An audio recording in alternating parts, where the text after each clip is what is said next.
사도행전 25장 6절부터 12절까지 말씀입니다. 베스도가 그들 가운데서 8일 혹은 10일을 지낸 후 가이사라로 내려가서 이튿날 재판 자리에 앉고 바울을 데려오라 명하니, 그가 나오매 예루살렘에서 내려온 유대인들이 둘러서서 여러 가지 중대한 사건으로 고발하되 능히 증거를 대지 못한지라. 바울이 변명하여 이르되 유대인의 율법이나 성전이나 가이사에게나 내가 도무지 죄를 범하지 아니하였노라 하니, 베스도가 유대인의 마음을 얻고자 하여 바울들어 묻되, 내가 예루살렘에 올라가서 이 사건에 대하여 내 앞에서 신문을 받으려느냐. 바울이 이르되 내가 가이사의 재판 자리 앞에 섰으니 마땅히 거기서 신문을 받을 것이라. 당신도 잘 아시는 바와 같이 내가 유대인들에게 불의를 행한 일이 없나이다. 만일 내가 불의를 행하여 무슨 죽을 죄를 지었으면 죽기를 사양하지 아니할 것이나, 만일 이 사람들이 나를 고발하는 것이 다 사실이 아니면 아무도 나를 그들에게 내줄 수 없나이다. 내가 가이사께 상소하노라 한대. 베스도가 배석자들과 상의하고 이르되 내가 가이사에게 상소하였으니 가이사에게 갈 것이라 하니라. 아멘. 바울은 2년 동안 가이사라의 헤롯 궁에 감금되어 있었습니다. 그 사이에 총독이 바뀌었습니다.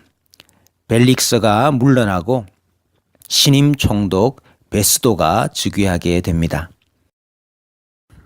새롭게 부임한 총독 베스도가 예루살렘으로 시차를 내려왔습니다.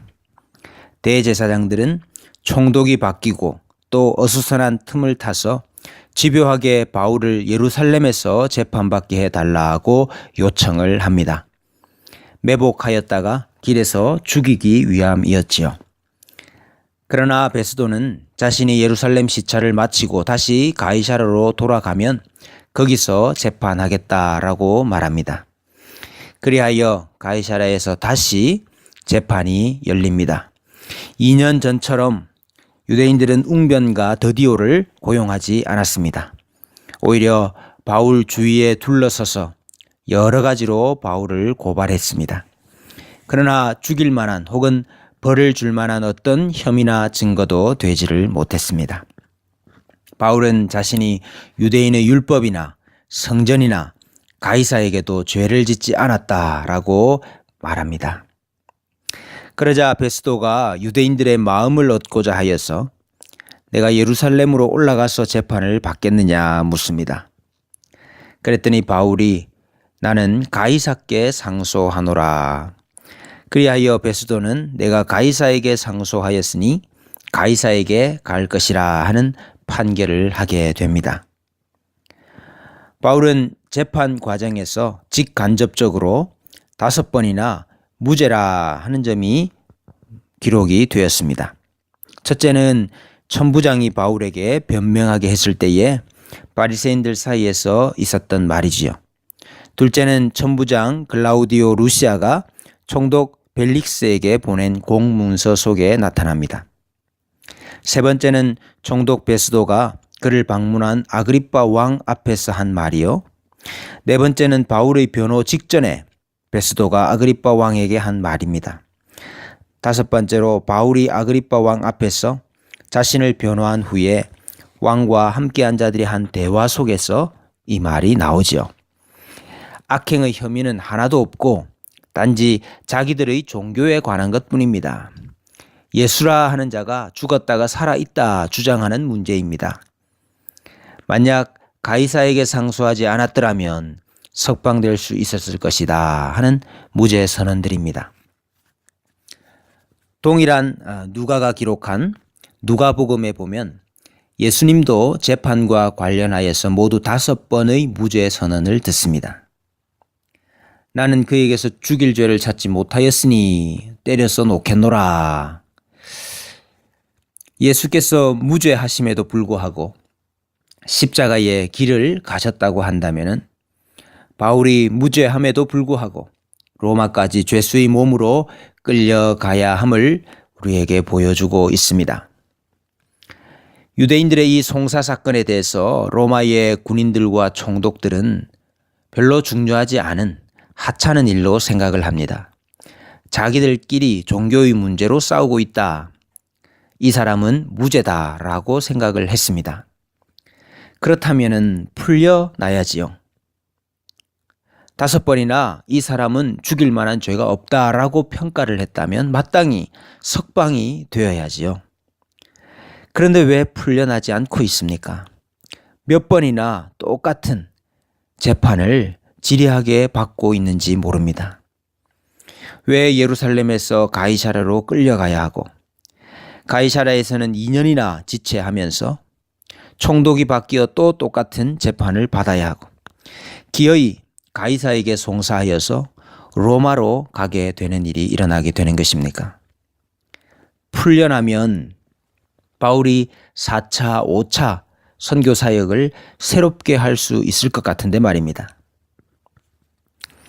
그러나 곰곰이 생각해 보면 만약 바울이 석방이 되었다 한다면, 만약 무죄로 석방이 되었다고 한다면 죽음을 불사했던 그 유대인들이 바울을 가만히 두겠습니까? 아마 바울은 길에서 피살되었을 가능성이 가장 높을 것입니다. 그러나 하나님은 이 거듭되는 재판을 통하여서 로마라는 권력에 의해서 바울을 유대인들로부터 보호하시고 결국 로마까지 가서 복음을 전할 수 있는 길을 열어주셨던 것입니다. 우리는 우리의 생각으로만 석방시켜 달라 하는 기도를 할 때가 많습니다. 나는 무죄인데 왜 석방이 되지 않습니까? 왜 몇 번이나 이렇게 지리한 재판을 받아야만 합니까? 왜 미결수로 옥에 갇혀 있어야 합니까? 그러나 우리는 모릅니다. 석방만이 꼭 좋은 것은 아니라 하는 것입니다. 오히려 하나님은 바울이 계속해서 죄수의 신분이 되게 하심으로 유대인들의 공격과 박해를 피하도록 하시고 소위 나라에서 제공하는 호텔, 나라에서 제공하는 식사, 나라에서 제공하는 차편으로 로마에까지 복음을 전할 수 있도록 만들어주신 것입니다. 물론 편한 길은 아닙니다. 물론 안락한 길도 아닙니다.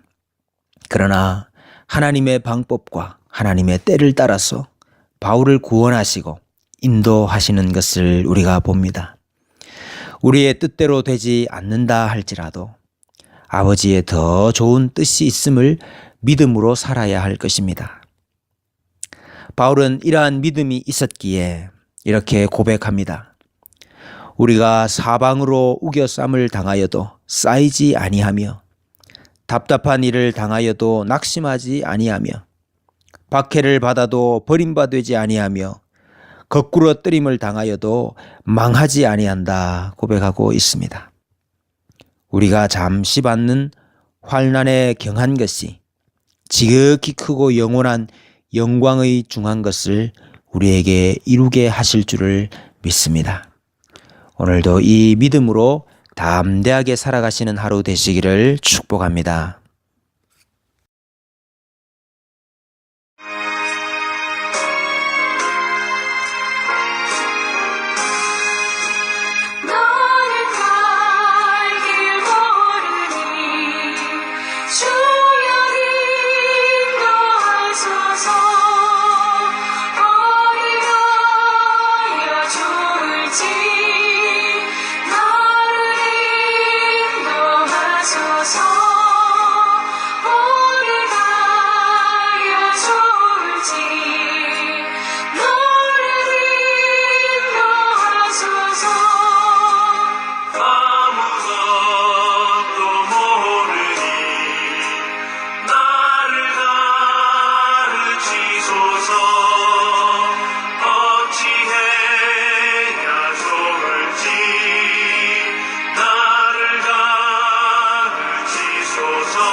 어리같이 어리니